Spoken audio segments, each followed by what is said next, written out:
Oi, OABero, seja muito bem-vindo ao canal Saber Direito. Eu me chamo Thalia e no vídeo de hoje a gente vai falar sobre tudo que você precisa saber sobre a segunda fase da OAB. Eu imagino que você já saiba que o exame da ordem é composto por duas fases. Uma primeira fase que contém 80 questões objetivas de marca X e uma segunda fase que é toda subjetiva, de escrever. No vídeo de hoje a gente vai falar somente sobre a segunda fase. Já tem um vídeo aqui no canal em que eu explico tudo nos mínimos detalhes sobre a primeira fase da OAB. A segunda fase é composta por uma peça prático-profissional, que é uma peça ali que você vai elaborar na condição de advogado, como, por exemplo, um recurso, uma ação inicial, uma contestação, por exemplo. E outras 4 questões subjetivas que costumam ter letras A e B em cada uma delas, ou seja, umas 8 questões para você responder. A peça vale 5 pontos e as questões também valem 5 pontos. E para ser aprovado na segunda fase, você precisa tirar uma nota igual ou acima de 6. Eu vou abrir agora com você aqui uma prova de segunda fase, só para você ter uma noção de como ela funciona, e vou deixar aqui um tutorial de como encontrar ela no site oficial da oab.fgv.br. Bom, então primeiro você precisa acessar o site da oab.fgv.br e aqui vão aparecer todos os exames da ordem que já foram aplicados. Eu vou entrar aqui no exame 37 para vocês verem. Basta clicar em cima, escolher a seccional do seu estado e aqui já vai abrir a página de acompanhamento com todas as informações, o edital, todas as consultas individuais e lá no final da página tem tanto as provas de primeira fase quanto as de segunda fase da OAB. Então hoje eu vou abrir aqui o caderno de provas da segunda fase de direito penal para vocês verem. Basta clicar em cima e ele já vai baixar automaticamente no seu computador ou celular. E aqui está a prova. Então, para que vocês entendam um pouco sobre como funciona, a primeira coisa é essa peça prático-profissional. No enunciado conta toda uma historinha e você precisa elaborar essa peça na condição de advogado. Então depois você pausa aqui o vídeo e leia com calma para você ter uma noção mais ou menos de como a prova funciona. Lembrando que essa peça vale 5 pontos e você tem essas 5 páginas de rascunho para fazer a peça. Só tem essas 150 linhas, não pode passar disso. E logo em seguida a gente tem 4 questões. Em todos os enunciados também tem uma historinha e depois 2 perguntas, de letras A e B, geralmente uma de direito processual e uma de direito material. Vocês vão ver aqui na sequência que são 4 questões.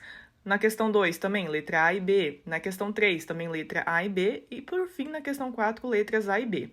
E é claro que nessa folha que você recebe aqui é uma folha de rascunho, mas no dia da prova você vai receber uma folha definitiva para passar limpo e entregar para o examinador. Bom, vamos falar um pouquinho sobre a peça prático-profissional. Você precisa ter muito cuidado ao elaborar essa peça na prova, porque se você errar ela, zerar a peça, você já não consegue ter nota suficiente para ser aprovado na segunda fase, porque a peça vale 5 pontos. Se você perde esses 5 pontos, ainda que você acerte integralmente todas as demais questões, você não vai ter nota suficiente para ser aprovado. Então, aqui vão alguns cuidados que você precisa tomar. Você não pode, de forma alguma, se identificar na peça. Por exemplo, assinar a peça lá com seu nome, terminou de fazer a peça e colocar lá, Thalia Caroline, OAB número tal. Você não pode fazer isso. A OAB considera que você está se identificando e zera a sua peça. Outra coisa que você não pode fazer é colocar o nome errado da peça. Vamos supor que seja uma ação de alimentos e você coloque lá, ação de divórcio consensual. Você errou o nome da peça, isso não pode acontecer e a OAB pode livremente zerar a sua peça. Você também tem que tomar todos os cuidados em relação à estrutura da peça, né? Cada peça tem um tipo de estrutura diferente e você vai aprender isso quando estiver estudando para a prova. Outra coisa importante é que você também não pode inventar informações, criar informações que não constem no enunciado, porque isso também pode ser uma forma de você se identificar na prova. Então, qualquer coisa que você colocar fora do enunciado, você pode ter a peça zerada. Então, se atente estritamente às informações que constam ali no enunciado da peça e também no enunciado das questões. A melhor parte de fazer a segunda fase da OAB é que você pode levar o seu vade-mecum. Sim, você pode levar a lei seca, mas lembrando, precisa ser o vade-mecum que não é comentado, não pode ter comentários, precisa ser somente a lei seca. Pode conter as súmulas ali, todas as leis, mas não pode ter nenhum comentário. Você não pode levar nenhuma folha impressa, precisa ser o vade-mecum em si, ok?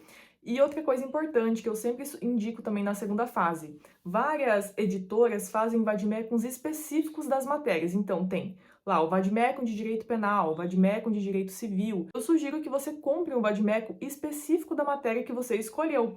Por quê? Porque ele vai conter mais toda a legislação especial e específica daquela matéria, e você vai ter mais chance de acertar uma questão na prova. Uma coisa que você precisa se atentar, no momento da inscrição lá para a primeira fase da OAB, que é uma inscrição só que você faz para a primeira e para a segunda fase, você já precisa escolher a matéria que você quer prestar a segunda fase.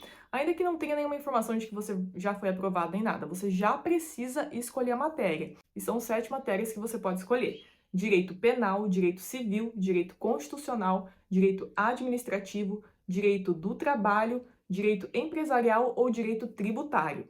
Se vocês tiverem interesse, depois eu faço um vídeo específico só falando algumas dicas e algumas orientações de como fazer a escolha da matéria para a segunda fase da OAB. Bom, Thalia, e o que acontece se eu for aprovado na primeira fase da OAB, mas não for aprovado na segunda fase da OAB? O que acontece nesse caso?